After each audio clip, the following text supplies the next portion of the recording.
Կարապետյան, հարցս վերաբերում է Հայ առաքելական Սուրբ եկեղեցուն, ինչից էլ թերևս սկսվեց ձեր քաղաքական ուղին։ Դուք մտաք քաղաքականություն Հայ առաքելական Սուրբ եկեղեցին պաշտպանելու օրակարգով։ Եվ այսօր մենք տեսնում ենք մի իրավիճակ, որ այն հոգևորականները կարգալույց հռչակված թե կարգված, եթե վեհափար Հայրապետի դեմ են գործում, ապա անթակույց ստանում են գործող իշխանության աջակցությունը։ Հնարավոր է ձեր իշխանության պարագայում էլ դուք էլ սկսեք հալածել այն հոգևորականներին, այն անձանց, որոնք որ այս օրերին դեմ են գործում վեհափար Հայրապետին։ Եվ եւս մեկ հարց կրկին եկեղեցու հետ կապված փոքրիկ հարց է, գործող իշխանությունը Հայ առաքելական եկեղեցուն, վեհափար Հայրապետին, հոգևորականներին մեղադրում է այն ամենի համար, որ այսօր Հայաստանի Հանրապետությունում 50-ից ավելի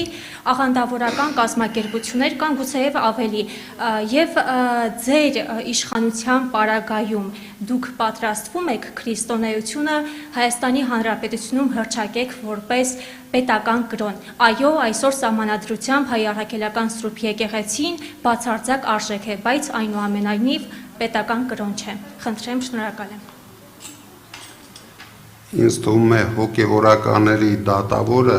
Աստված է լինելու։ Դրա համար ես չեմ ուզում այդ process-ին մասնակցեմ։ Ինչ վերաբերվում է կրոնական ազատություններին, մենք ուշադիր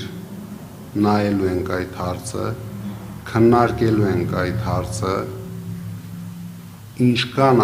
զարգացած է այդ աղանդավորական շարժումները Հայաստանում, բայց վստահ եղեք, մենք քրիստոնեությունը, մեր եկեղեցին ոչ միայն զարգացնելու ենք Հայաստանի ներսում, մենք ամբողջ աշխարհով են որ ասում են թնդացնելու ենք, որ մենք առաջին քրիստոնեական պետությունն ենք,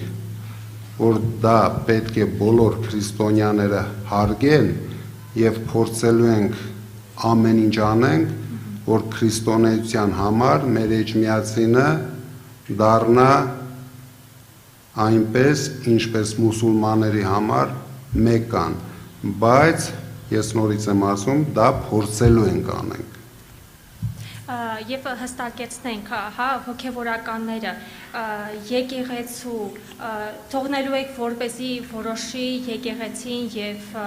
դատարանները, չեք խառնվելու։ Ես վստահեցնում եմ, ես չեմ խառնվելու։ Ես վստահ եմ մեր եկեղեցին եւ Աստվածը կլինեն գլխավոր դատավորը այդ հարցում։